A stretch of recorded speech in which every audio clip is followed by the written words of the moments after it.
Mia, gaano karaming NFA rice yung napaubos ng San Juan City ngayong unang araw ng bentahan?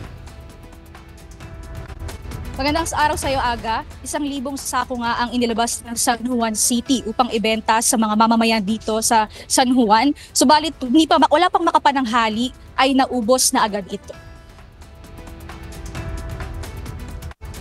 Formal nang sinimulan ngayong araw ang pagbebenta ng 35 kada kilo ng bigas sa mga local government units na unang nabigyan ng National Food Authority o NFA ng stocks. Bagaman may opsyon ang mga LGU na patungan ng presyo nito sa San Juan City ay nanatiling 33 pesos lang ang kada kilo.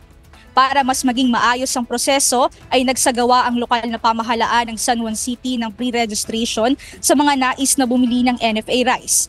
Inisaktibo at diskarte rin ng alkalde ng San Juan City na ibenta sa 1,650 pesos ang kada isang sako ng NFA rice na katumbas din ng 33 pesos na kada kilo nito. Ayon kay San Juan City Mayor Francis Zamora, sa paraang ito, mabilis na mabibili at maipauubos ang bigas. Nagpa-pre-register tayo, so nakumpleto na po yung pre-registration ng first 1,000. That means we can now proceed to the second 1,000 naman. Ayon kay San Juan City Mayor Francis Zamora, handa na uli sila sa paparating na karagdagang 1,000 na sako ng NFA rice at maaari pa silang magdagdag kung magiging mataas pa ang demand nito. Bukas naman aniya ang San Juan LGU sa per kilo ng bentahan para sa mga hindi makakayang bumili ng isang sako. At patuloy aniyang kinukuha ang pulso ng mga residente sa kung ano ang mas preferred ng mga ito na bilhin.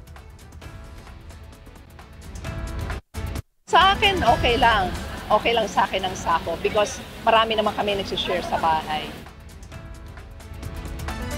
Ayon sa ilang mga residente na bumili, mas mainam ng bilhin ang sako-sako para mas makamura. Aga sa kasalukuyan, una ang San Juan City sa buong Metro Manila na naglabas at nagbenta nitong NFA rice at asahan na sa Valenzuela City din ay magbebenta na sa mga susunod na araw. Kung mapapansin mo, Aga, sa likod ko ay meron pang mga NFA rice na sako na bigas na naririto at kasama ito doon sa 1,000 na sako na inilabas din sa buffer stock na nakalaan sa unang bugso ng bentahan dito sa San Juan City at inuubos na lamang ito. Meron nang may may-ari ng mga ito at kinukuha na lang nila isa-isa. At yan muna ang update dito sa San Juan City. Balik sa iyo, Aga. May schedule ba na nirelease kung kailan yung susunod na bentahan or yung mga darating pang bentahan dyan? Aga, hanggang mayroong bigas na stock dito sa San Juan City ay maaari silang makapagbenta. So kung naubos na nila yung 1,000 na sako ng NFA rice, ay maaari sila ulit kumuha sa Department of Agriculture ng karagdagang 1,000 pa.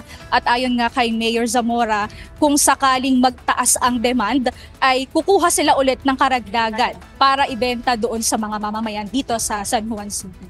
Nakadepende sa bili ng tao or sa pag-a-avail nila sa bentahan. Kaya simula ngayong araw dito sa San Juan City, Aga, ay tuloy-tuloy ang bentahan nila.